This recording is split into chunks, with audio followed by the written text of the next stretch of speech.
You're watching Taste of Victory. Hey guys, welcome back to Taste of Victory. Karan just got first place at a store championships event. This was a tough battle. He gets his invite to Nats now with some spicy RizeGreymon yellow deck, red yellow. Karan, you want to go ahead and show us what this deck profile is? All right. Well, first off, let's just go with the eggs. I'm only playing 4 Cupimon.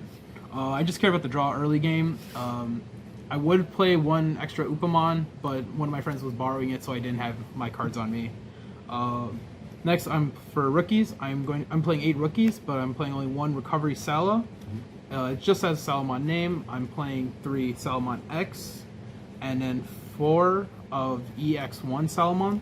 The reason for this is it's just called Doggy Rush. I call it. So this one lets you draw a card, so it's a really good draw engine for early on. When you evolve on top of this cell, or even the other one, you get to add in 1 card from security to hand, and then recover 1. And then the last one here is just another Salamon name, and plus has recovery, so it's really nice into X-mon, which actually came up. Next, I'm playing 10 champions. First off, I'm playing 2 blocker Piddomon, and then I'm playing the obvious hybrid package of 4 Kazemon and 4 Zephyrmon.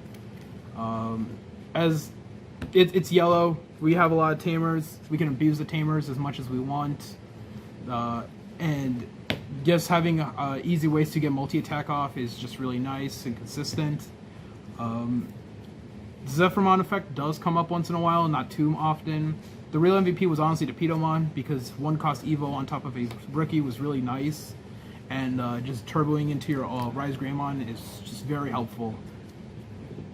And then for ultimates, I am playing 7 ultimates. Playing 1 JetSilphy because it's a 1 sure whatever, but might as well play because it's free real estate. RizeGreymon regular, just for security attack +1, plays a tamer. This card it's the bread and butter of the deck. If I had room for 4, I would play 4. Then I'm playing 4 Rise X. This is the true boss monster to the deck. He does pretty much all the work for you. He has big beefy numbers, can kill a Digimon, plays a tamer for free, just does everything. And also he counts as a red Digimon, so that actually does come up later on for options. Megas, I'm only playing 4, and honestly, this is like the part of the deck I'm not proud of. I'm playing 1 Kazuchi, 1 Shine, 2 Sakuyas. Sakuya is just the anti into like every build tall deck. Comes up a lot against Alphamon, comes up a good amount against Metal Garuru. Just overall a really solid card. ShineGreymon for like the unorthodox decks that like have some reason like a build wide. He comes in often. He has a big beefy number 2, which is really nice. And then Kazuchi is like, if I was behind early and I take a lot of damage, he lets me come back into the game. Security attack +1 actually came on more often than the recovery, because I had this plus a RizeGreymon in one of my games. This swinging for 3 damage was just game ending right there. Next, I am playing 14 tamers, playing 3 Zoes, 3 Codys. Honestly, these are the weaker of the tamers, but they're cheap, so I want to play a lot of them. Zoe just adds a consistency buff. I'm still playing 9 hybrids, so it's often a hit. Decent effect, you don't really care about that. Cody is cheap to play, gains a memory every time I have a yellow Digimon, which is very often. The -2k is very rare, but on RizeGreymon that adds up really well, so he does come up quite a few times. The true MVP of the deck, Tai and Kari, this card is just +2 memory for every if I'm at 3 or less, and if my opponent's at 3 or less. It's just second effect too, with the minus DP on the opponent's security checks. Makes all my tiniest cards live, so my opponent has to deal with that on their next turn. And then of course I gotta play 4 TK. Playing 4 instead of 3 like usual in most yellow decks is because I want to keep adding cards as much as possible to my hand. I need a big healthy hand size if I want to keep using cards like RizeGreymon and using cards like Sunrise Buster, which you will see. Okay, next is my options, and just the 1 reinforced memory boost. It's just overall solid card. Security checks thing that's +3 memory.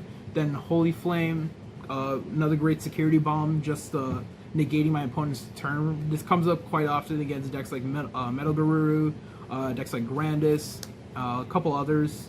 It actually did help me against D Reaper as they try to OTK me. Holy Flame came up, then it just turns off their turn, and then I can deal with them next turn. And then the best option in the deck, Sunrise Buster. I'm going to try to make room for a fourth one because this card is just the nuts. It's a play a tamer and you get a pop a card or minus 3k for each tamer you have, which it adds up because on average I did minus 12 to 15k per Sunrise Buster, and the fact that it allows you to do on play abilities for TK and Zoe. That's seven of my cards. It comes up very often because when you would use this, you would neg 2 from hand, but now it's a neg 1, which is very powerful.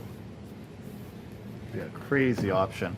So, you want to go over the matchups you faced today, and what was the hardest, what was easiest? So I played against 3 matches today in this event. First one was actually against Taste of Victory over here. Me, yeah. We were joking about this too. And Round 1 pairing is insane. we kept joking about it too, and we just played against each other round 1. So it was just very funny. Yeah. Against Tasty, he was playing Metal Guru X. It was just pretty standard. Try to like board wipe. Try to like, just stun for turn.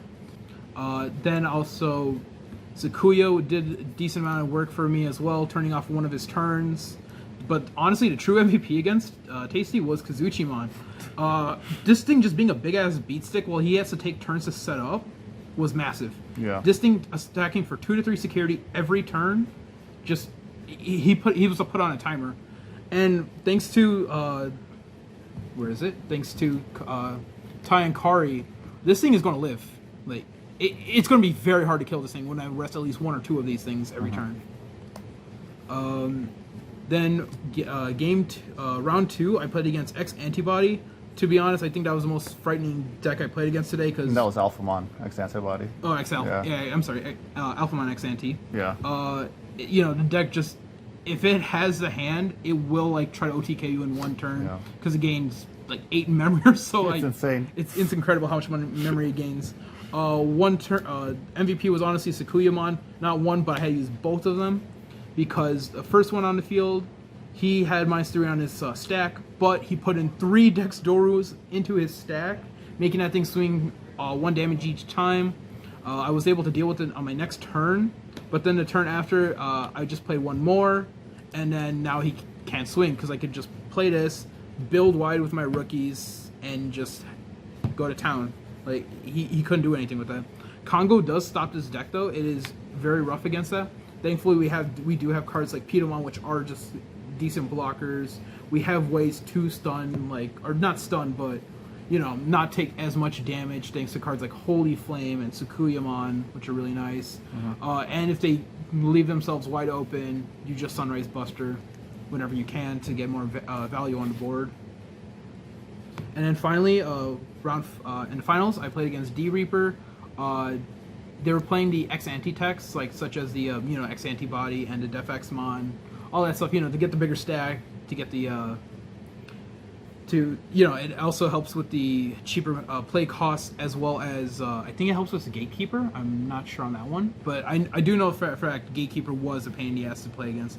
MVP of that game was actually just my boy ShineGreymon. Usually he would build a bunch of tiny bodies. So what I would do is go into RizeX, pop. First I actually have to go into regular Rise, then to RizeX, pop 1 Digimon, then go into ShineGreymon, pop all of his little searchers. He would not have many on the field, and then thanks to cards such as Salamon X, which would let me filter my security, and my other tamers that let me filter through security, I was able to stack up cards such as one Sunrise and a couple Holy Flames. We're able to get there each turn. And thanks to them not being able to attack that often, it comes up quite often. It's really easy to filter. And so their OTK turn gets a little bit rougher. All 3 of my matches, I did go into game 3. There was always that one game where it's they get all the pieces they need, and it happens. Like, this isn't a perfect deck. Like, I don't think there's any perfect deck in this meta, but it's just fun that this deck still has a fighting chance against them, which is really nice. For sure. Awesome. Sounds like a really great list. Congratulations on your first place finish again, Thank you, man. Karan. So you're going to be going to Nationals. Congratulations. Thanks for coming out to do the video. And we'll see you guys in the next video. Peace.